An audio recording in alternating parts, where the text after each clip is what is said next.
The following is a listener-supported ministry from the Grace Evangelical Society. The Four Spiritual Laws was a witnessing tool conceived of by Bill Bright, founder of Campus Crusade for Christ, now Cru.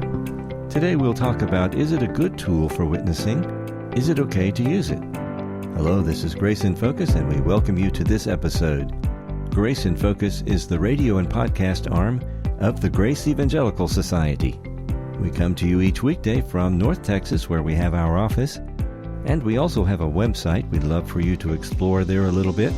One thing you'll find there is our daily blogs. We encourage you to subscribe to them, read them, and like them. You will find them at our website, faithalone.org. Now with today's question and answer discussion, here are Bob Wilkin and Ken Yates. Bob, we got one from Ellen. Yes. And Ellen wants to take exception. She said that she read an article about you talking how you were saved through the ministry of Campus Crusade. She talks about the fact that she, for a long time, was engaged in evangelism with kids, college kids, I guess, and she said she never met anyone from Campus Crusade who understood the gospel, who gave a clear presentation of the gospel. Her point is, and her question is, isn't it better to say you were saved in spite of the message of salvation of Campus Crusade? Of Campus Crusade for Christ. And I know I've heard your testimony many times about how he used Ephesians 2, 8 and 9. And I think she also said, don't I kind of feel ashamed? How does she put it? That I use the four laws or something? Yeah. Do you ever feel it was wrong to be using, this is when you were involved in Campus Crusade, the four spiritual laws? And do you ever feel that was wrong? She also mentions the fact that she's talked to free grace preachers or teachers in the past who agree with her position that the four spiritual laws is not a good way to present the gospel. Okay. And so that's her issue. And you have got a ton of experience with Campus Crusade. Well, I have a little bit, but go ahead. So I was involved 2 years as a student. I was a student leader when I came to faith at the beginning of my senior year that year, and then the next year in grad school, I was the student leader at my campus. Then I went on staff for 4 years, and then I had one more year, my first year in Dallas Seminary. We went over to SMU, and we had a ministry at SMU where we would evangelize students, and I was still involved. Even though I was no longer on staff, I still was involved going over there, and as I recall, I think we were still using the four laws. So let me give a bit of background. First of all, in terms of my own experience, I agree with Ellen that I came to faith in spite of some of the misguided information in the four spiritual laws. In fact, I didn't come to faith in Christ through the four spiritual laws. He didn't use them. Your friend never used them. Right. Warren Wilkie, what happened was a friend came to me, John Carlson. He said, is it possible your view of the gospel is wrong? That really cut me to the heart, and so I prayed about it and decided to go to a meeting with him, to a group I'd never heard of called Campus Crusade for Christ, or it was called College Life. So I went to this meeting, and I heard 3 different speakers. None of the speakers quoted from the four laws, and none of the speakers read the four laws. They were just giving little testimonies of their own experience. And they talked about, the free gift of everlasting life, that it's by faith, that it's apart from works. It was all stuff I'd never heard before. So what they were doing was they were giving their testimonies in spite of the four spiritual laws as well. I think so. Right. And then what happened was I got the phone number for Campus Crusade at my campus, because John Carlson's campus was USC and I was over at UC Irvine. So I called Campus Crusade at Irvine, and they gave me Warren Wilkie's number. I then called Warren and talked with Warren, and we made an appointment. Well, we met 5 times, but none of the 5 times did he open the four spiritual laws. Never shared it with me. Because I wasn't asking him to go through 4. I said, I lack assurance. Can you help me to find assurance? So he went to Ephesians 2, 8 and 9. For by grace you have been saved through faith, and that not of yourselves. It's the gift of God, not of works, lest anyone should boast. He must have quoted that verse 50 times in the 5 sessions we had. And it wasn't until the end that I finally got it. I kept saying I was the yes, but counselee. Yes, but what do you do with James 2? Yes, but what do you do with Hebrews 6? And he kept giving short answers and saying, but whatever that is, it can't contradict, for by grace you've been saved through faith. And that was your common ground with him. You believed in the inspiration of the Scriptures. Exactly. So even though you grew up in a cult, word-based religion, you had that base with him, okay? Exactly. And that was his point. Well, Ephesians 2:8-9. So I ultimately got it, and I believed, and I knew I was saved forever. So now let's think about her question about the 4 laws. I did use the 4 laws after that. I realized that was inconsistent. However, the 4 laws does have verses like Ephesians 2:8 and 9 in there. It would be interesting to know what Warren thought of the 4 spiritual laws. I don't remember ever asking him. Right. Like, did he realize that what he was saying to you in Ephesians 2:8 and 9 was not consistent with camp, which is Ellen's point. Warren belonged to this organization that was promoting these 4 spiritual laws, but what he was saying to you was not consistent with that. Okay, let me discuss that.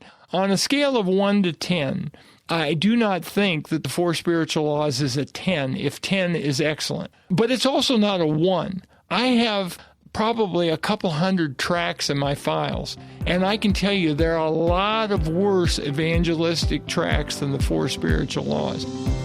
Please plan to join us at Camp Cobus in Denton, Texas. The Grace Evangelical Society's 2025 National Conference is May 19th through 22nd. Good fun, wonderful fellowship, recreational opportunities for the younger ones and the older ones, great teaching. Our theme this year is dispensationalism and rewards. VBS for kids, too. More information and early bird registration now at faithalone.org/events. That's faithalone.org/events. Please come and join us. I mean, the 4 spiritual laws does quote Ephesians 2:8 and 9, and it does say, after people supposedly pray this prayer to invite Jesus into their heart, it has this fact, faith, feeling diagram. And it says we have assurance based on the facts, the promises of God, not based on our feelings. And they don't say anything about our assurances based on our works either. I don't know if you know this, Ken, but Lordship Salvation people denounce the 4 spiritual laws as being easy believism. And free grace people, like Ellen, denounce it as being Lordship Salvation. My view is it's a confused booklet. It's not one that's clear, so I'm with Ellen on that. And let me just say, I agree with Ellen as well. We shouldn't use the 4 spiritual laws. Okay, I agree. And let me tell you a bit more. Do I regret using it? I do to some degree. I say to some degree because God used all those experiences to mold me so that I learned why that's not an effective way to evangelize. But going back to our previous show, I learned obedience by going through all these experiences. I would say that God used all those experiences in my life, but I can give you this illustration. I taught at a college in East Texas that folded December 31, 1985, and I applied to a number of schools, including Campus Crusade Seminary, International School of Theology. And I was talking with the vice president, and I told him, he asked me if I would be willing to go with students and teach them how to share their faith, and I said, absolutely, but I don't use the 4 spiritual laws anymore. I just use the Bible. He said, oh, that's fine, perfectly fine. So he arranged an interview. They flew me out to San Bernardino, and I went up to Arrowhead Springs. I taught like 6 different 1-hour classes. I subbed in on those classes, and then I met with the faculty committee. First question, Bob, are you ready and willing to take students out and teach them how to share their faith using the 4 spiritual laws? My answer was, I'm ready and willing to take them out and teach them how to share their faith using the Bible, but I don't use the 4 laws anymore.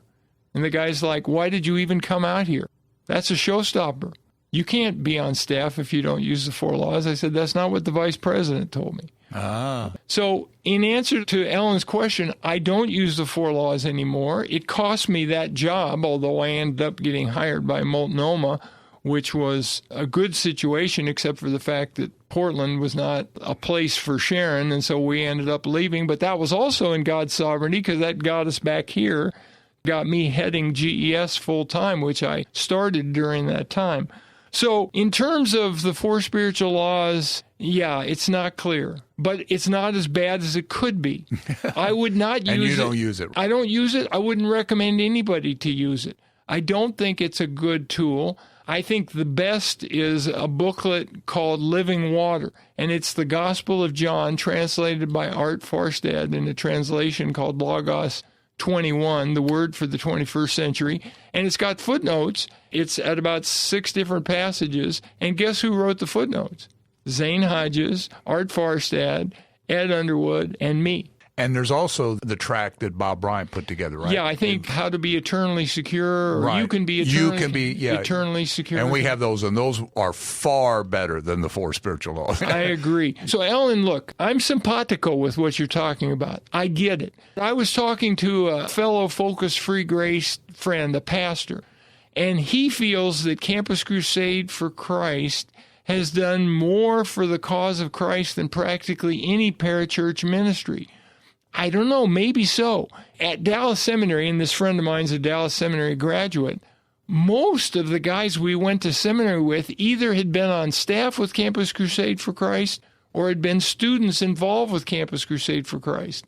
Campus Crusade, in my view, no question, has had a very powerful impact, even though it's got lots of warts and flaws. So what you're saying, as I'm hearing you with your experience in it, is that there are people in Campus Crusade who are not consistent with a lot of the literature that Campus Crusade is putting out. Right. But now I'm talking about Campus Crusade during the years I was on staff, and that which would be 74 to 78. Campus Crusade today is, well, now it's not Campus Crusade, now it's Cru.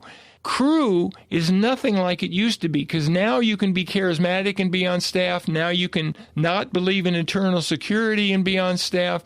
So I don't really know staff members. I know of one associate staff member who's Focus Free Grace, and he's a great guy, and he's in the San Jose area. But, I think he's the exception. I don't think you'd be getting a lot of people who were real clear with Campus Crusade today, but maybe. Again, unless they're inconsistent with what the organization is teaching. And so, Ellen, I'm with you. I don't recommend using the 4 spiritual laws, but I bet you I'm talking to a lot of people who probably came to faith through the ministry of Campus Crusade for Christ, one way or the other. Maybe the 4 spiritual laws even played a part, because there is clear scripture in the 4 spiritual laws. Wow, this is a complex issue. Ellen, we sure appreciate the question and the discussion here, Bob. And until we meet again, let's keep grace in focus. We would love to know where you are when you are listening to us. Please take a short minute to send us the call letters of this station and the city where you are listening and how many times a week you listen. Thank you. You will be helping us with our stewardship. Send it to radio@faithalone.org. That's radio@faithalone.org. We are so thankful for our financial partners who keep us on the air. Every gift is tax deductible and very much appreciated. If you'd like to find out how you can give, go to faithalone.org. On our next episode, you are all clean, John 13. What did Jesus mean by that statement? Please join us. Until then, let's keep grace in focus.